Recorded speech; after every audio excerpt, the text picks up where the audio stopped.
أعوذ بالله من الشيطان الرجيم. إنما أمرت أن أعبد رب هذه البلدة الذي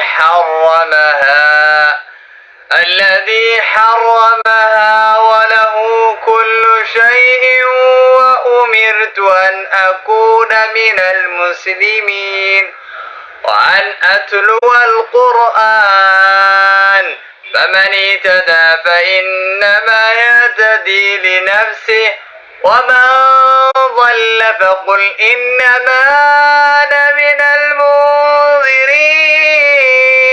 وقل الحمد لله سيريكم آياته فتعرفونها، وما ربك بغافل عما تعملون.